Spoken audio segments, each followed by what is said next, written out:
श्री स्वामी समर्थ अवधूत चिंतन श्री गुरुदेव दत्त. कसे आहात? मजेत आहात ना? असलंच पाहिजे, कारण तुमची पूर्ण कनेक्टिव्हिटी माझ्याशी आहे. आताची जी एनर्जी आपण चेक करणार आहे ती यासाठी असणार आहे की एप्रिल महिना जो आहे तो तुमच्यासाठी कसा राहील. एप्रिल महिना धनुराशीसाठी असणार आहे. धनुराशीसाठी हा महिना कसा जाईल ह्यासाठी आपण बघणार आहे. तुम्हाला तुमच्या कुलदेवतेचं नाव घ्यायचं आहे 3 वेळा. श्री स्वामी समर्थांचं नाव घ्यायचं आहे. ज्या गुरूंना तुम्ही मानताय त्या गुरूंचं नाव तुम्हाला घ्यायचं आहे. आणि 1111 जो नंबर आहे अध्यात्मातल्या अध्यात्माची सुरुवात जी आहे 1111 नंबर म्हणजे 1111 नंबर आहे तो तुम्हाला टाईप करायचा आहे किंवा बोलायचा आहे. श्री स्वामी समर्थ अवधूत चिंतन श्री गुरुदेव दत्त. धनुराशीसाठी काय आहे डेस्टिनी तुमची या महिन्यासाठी? या काय गोष्टी तुमच्या आयुष्यात होताना दिसत आहेत, काय गोष्टी घडणार आहेत. श्री स्वामी समर्थ अवधूत चिंतन श्री गुरुदेव दत्त. श्री स्वामी समर्थ. श्री स्वामी समर्थ. श्री स्वामी समर्थ.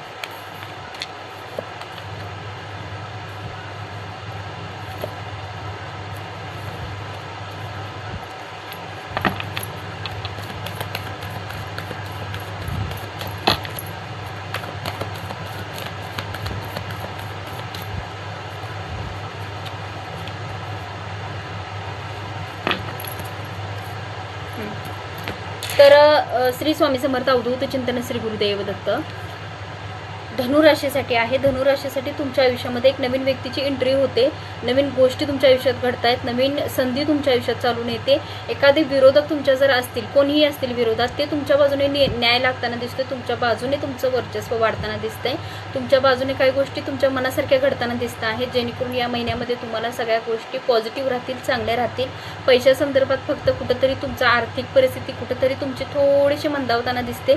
या महिन्यात बघावं इतकं तुम्हाला सुख समाधान, म्हणजे सुख समाधान नाही पण आर्थिकदृष्ट्या बघायला गेलं तर बॅलन्स कुठंतरी कमी खालावतोय, जेणेकरून इन्कमला कुठंतरी फटका बसतोय किंवा कुठंतरी कमी जास्त आयुष्यामध्ये होतंय. अशा काही गोष्टी इथं दिसत आहेत.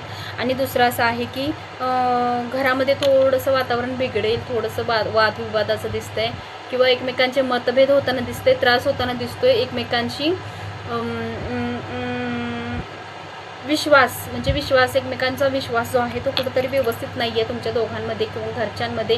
मिसअंडरस्टँडिंग होण्याची शक्यता आहे थोडीफार, त्यातून सुद्धा तुम्हाला सावरायचं आहे. घरामध्ये कोणत्याही नकारात्मक ऊर्जा जर असेल तर त्यांना बाहेर रिमूव्ह करण्यासाठी छोट्या मोठ्या गोष्टींचा प्रयत्न करत राहायचा आहे. स्वामी समर्थांचा जप वगैरे करत राहायचा आहे. धूपदीपांचा सुद्धा प्रभाव घरामध्ये करायला थोडंसं वाढवायचं आहे, जेणेकरून घरात काय निगेटिव्ह शक्ती असेल, निगेटिव्ह वातावरण असेल, तुमच्यामध्ये मतभेद होत असेल तर ते कुठंतरी निघून जावं, बॅकफायर व्हावं. या सगळ्या गोष्टी तुम्हाला करायच्या आहेत. आणि लव्ह रिलेशनच्यासाठी सुद्धा हा महिना खूप अतिउत्तम आहे तुमच्यासाठी. सगळ्या गोष्टी तुमच्या मनासारख्या घडतील, तुम्हाला हव्या तशा घडतील. सगळ्याच गोष्टी छान असणार आहेत. आणि स्वभाव म्हणजे तुमचा खूप छान आहे, ऑलरेडी आहेच, प्रामाणिक आहे. महत्त्वाचं की दुसऱ्याशी खोटं बोलणं किंवा तुम्हाला स्वतः खोटं अति बोलणं किंवा पचत नाही तुम्हाला त्या गोष्टी, तुम्हाला त्या पटत नाहीत, आवडत नाहीत, त्या गोष्टी तुम्हाला कधीच सहन होत नाहीत. पण आयुष्यात अशी एक गोष्ट जी घडलेली आहे त्याची उणीव कुठंतरी, त्याचा त्रास कुठंतरी, त्याचा डाग कुठंतरी तुमच्या मनावर लागलेला आहे. त्याचा क्षणोक्षणी तुम्हाला त्रास होतो आहे. आणि या महिन्यातसुद्धा त्या गोष्टीचा खूप त्रास होताना दिसतो आहे. हे माझ्यासोबत का घडलं, माझ्यासोबत हे का घडावं आणि मलाच का हे, ह्या गोष्टीचा तुम्हाला खूपच त्रास होत राहणार आहे. कारण तुम्हाला सतत हे वाटतंय की मी एवढं चांगलं समोरच्याला दिलं, समोरच्यासाठी इतकं केलं, पण त्या समोरच्यानं माझ्यासाठी का असं केलं, ह्या गोष्टीचा त्रास तुम्हाला मनोमनी होत राहणार आहे. आणि काही गोष्टींमध्ये तुम्ही हँगसुद्धा असणार आहे. सगळ्या गोष्टी समजतायत, दिसतायत, आपल्याला कळतायत, तरीसुद्धा आपण हँग आहोत. आपल्याला सगळ्या गोष्टी जाणवत आहेत तरीसुद्धा आपण शून्यावर का येत आहे, ह्या गोष्टीचा सुद्धा तुम्हाला त्रास होताना दिसतो आहे. त्यासुद्धा गोष्टीचं तुम्हाला टेन्शन घ्यायचं नाही आहे, डिप्रेशनमध्ये जायचं नाही आहे. सगळ्या गोष्टी व्यवस्थित तुमच्या मनासारख्या होतील. ह्या महिन्यात सगळ्या गोष्टी तुम्हाला आहे अशा हँडल करायच्या आहेत.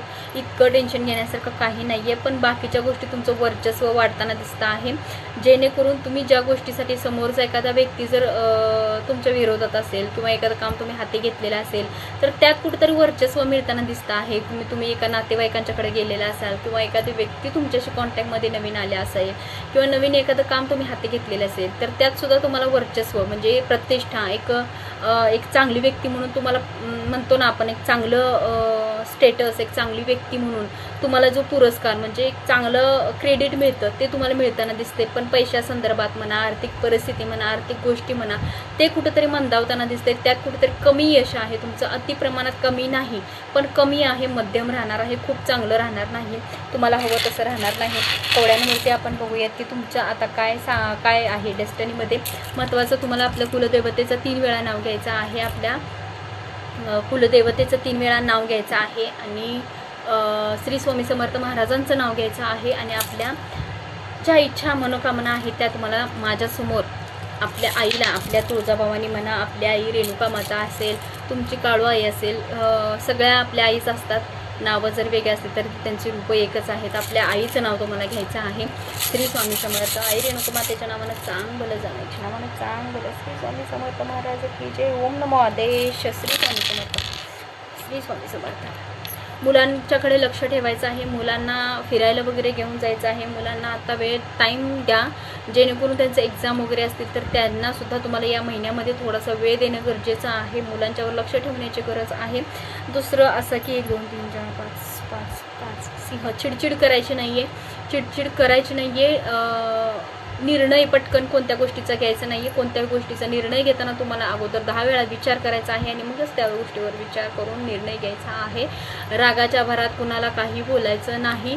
महत्त्वाचं मी सांगते, कारण एकदा तुमचा राग असा आहे की रागाच्या भरात तुम्ही बोलून जाता पण नंतर त्याचा पश्चाताप तुम्हाला होतो. तुमच्या मनात तसं नसतं काही करायचं, काही बोलायचं, पण ते होऊन जातं. त्या गोष्टीचा सुद्धा तुम्हाला इथं थोडासा बॅलन्स करणं गरजेचं आहे. तशा काही गोष्टी तुम्हाला बोलायच्या नाही आहेत.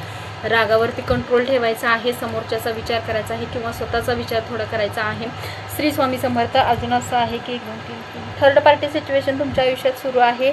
नवरा बायकोमध्ये मतभेद होणे किंवा सासू सुनेचं न पटणे, अशा काही गोष्टी, बहिणींचा विरोध असणे किंवा जावाजावांचा विरोध असणे, भावाभावांचा पटत नसणे, जेणेकरून तुम्ही जर पार्टनरशिपमध्ये कोणता बिझनेस करत असाल, कोणत्या गोष्टी तुमच्या आयुष्यात होत असतील तर त्यातसुद्धा कुठेतरी मतभेद होताना दिसत आहे.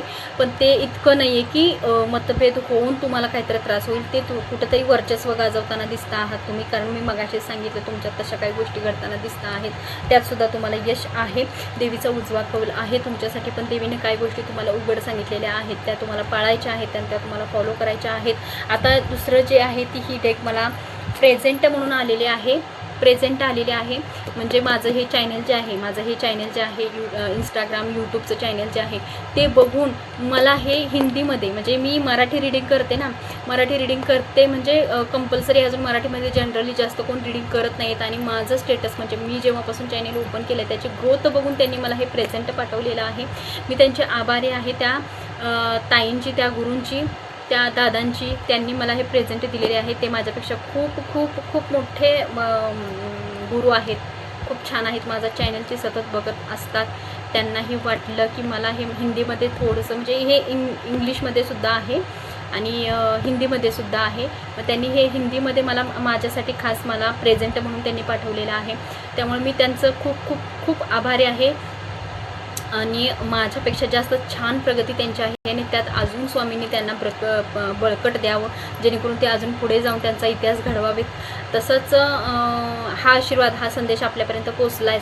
तर मला वाटतं की हे मी तुमच्यासाठी थोडंफार काही गोष्टी सांगाव्यात. आणि हा दिव्य संदेश म्हणून आहे, दिव्य संदेश, देवाचा दिव्य संदेश. तुम्हाला आपल्या कुलदेवतेचं 3 वेळा नाव घ्यायचं आहे आणि हा दिव्य संदेश तुमच्यासाठी काय आहे हे आपण बघायचं आहे.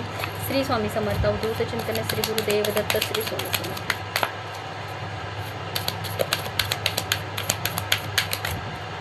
दिव्य संदेश काय आहे?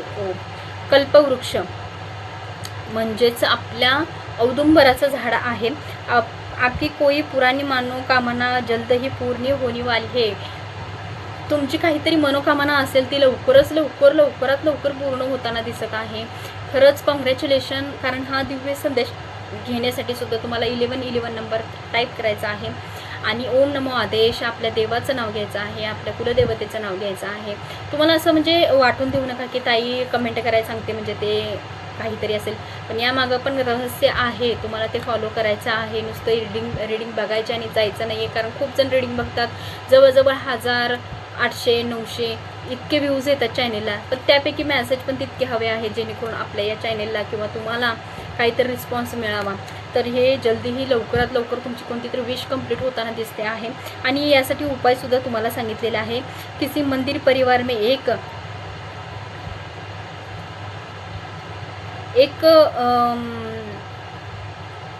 अशी वस्तू म्हणजे छोटंसं रोपटं तुळशीचं असेल किंवा तुळशी, मला जास्त एनर्जी तुळशी वृंदावनाची येते, किंवा औदुंबराचं झाड, जास्त तुळशी वृंदावनाचं तुम्हाला दान करायचं आहे. हे इथं दिसतंय. मंदिर परिवार में, मंदिरात सुद्धा द्यायचं आहे, दान करायचं आहे तुम्हाला. मंदिरात शक्यतो द्या, कारण मंदिराला, एखाद्या मंदिराला, कोणताही मंदिर असेल त्या मंदिरात तुम्हाला तुळशी दान करायची आहे. तुळशीचं छोटंसं रोपटं जे आहे ते तुम्हाला तिथं नेऊन ठेवायचं आहे. हे ट्रिक नक्की फॉलो करा. खरंच ही खूप छान असतं. हा संदेश आणि हा मेसेज खरंच वाया जाणारा नसतो. श्री स्वामी समर्थ. एनर्जी कशी वाटली मला सांगायला विसरू नका. अवधूत चिंतन श्री गुरुदेव दत्त. श्री स्वामी समर्थ. श्री स्वामी समर्थ.